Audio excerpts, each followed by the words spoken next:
We're going live.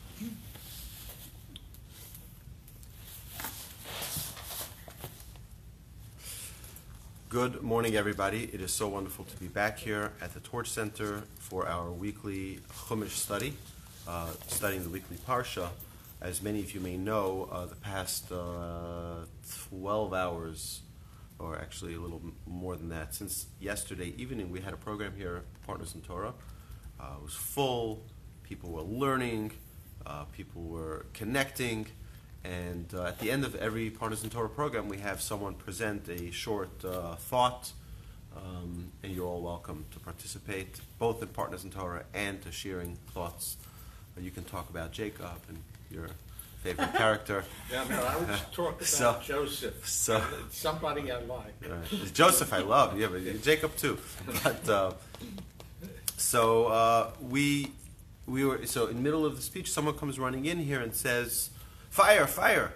Everybody get out!" So we immediately tell everybody, okay, we stopped in the middle, and we just, everybody What get... time was that? That was about 9 o'clock, 9:05 in the evening. And we ran out, and we were looking around to see where the fire is. I thought maybe it would be the restaurant. It was quiet. It was fine. Ran to Rabbi Kovian's synagogue, and we see smoke billowing out, and there's... and, you know, we try to find a spiritual connection to why things happen. And it's very difficult for, you know, especially when you're so close to an incident and you have such close connection to the damage, to what has been lost. So just to put things into perspective, thank God no life was hurt. Thank God the Torah scrolls are safe here in our facility. We have all the 11 Torah scrolls are here in our facility safely, and that's, you know, a very special thing, and we're certainly very happy that, you know, the two most important things, life and Torah, are safe. But the building is burnt, and there's always a message behind it. And the Rabbi Yacobian several times, the Rabbi of Congregation Torah Chesed,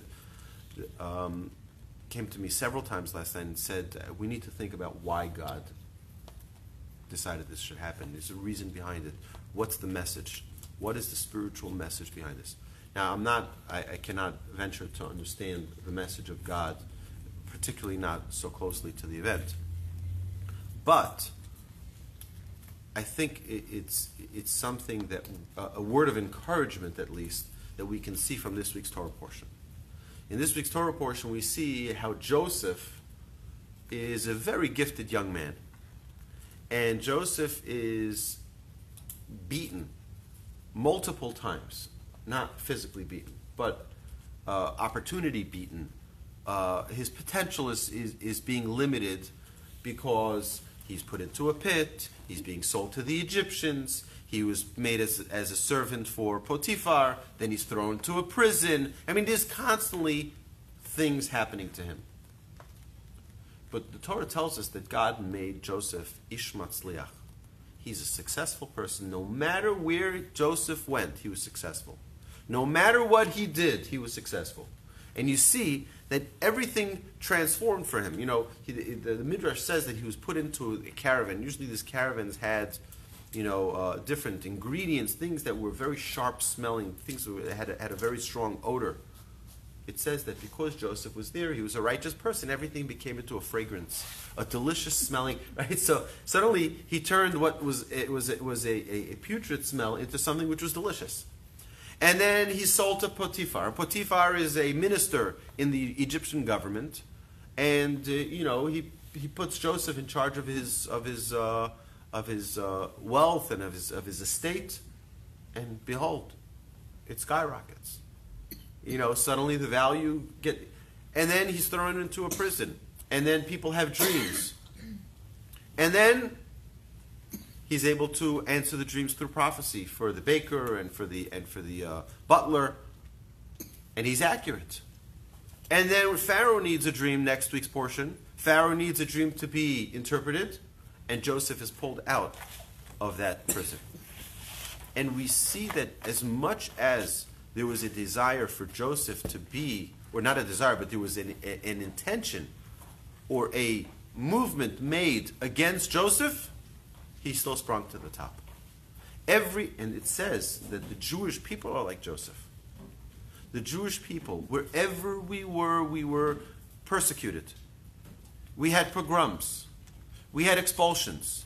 We had whatever it was. Do you imagine that, here we had a synagogue. Thank God everything was saved. Mm-hmm. The majority of what there is safe. I mean, this extensive damage to the building. But the important thing is life. The Torah scrolls. That, safe. Do you know that on Kristallnacht, hundreds of synagogues were burnt down to the ground? And what happened to the Jewish people? Did we disappear? Nope. On the contrary, we only got stronger. Kasher ya'anu oto ken yirbe ken yifrotz. The more the Jewish people are tortured, the more they grow, the stronger they get. So my word of encouragement to Rabbi Yaakobin and his congregation is wonderful, amazing congregation. And I urge everyone watching this video and everyone here in the class, if you haven't had a chance to join a synagogue service with Rabbi Yaakobin and Congregation Torah Chesed, it is a life-changing experience. I love it. I go. It is a life-changing experience, whether you're American, whether you're Spanish, whether you're Israeli, whether you're from Russia. It doesn't make a difference. It is the most vibrant synagogue I've ever been to. Bar none. You know what he does? It is amazing.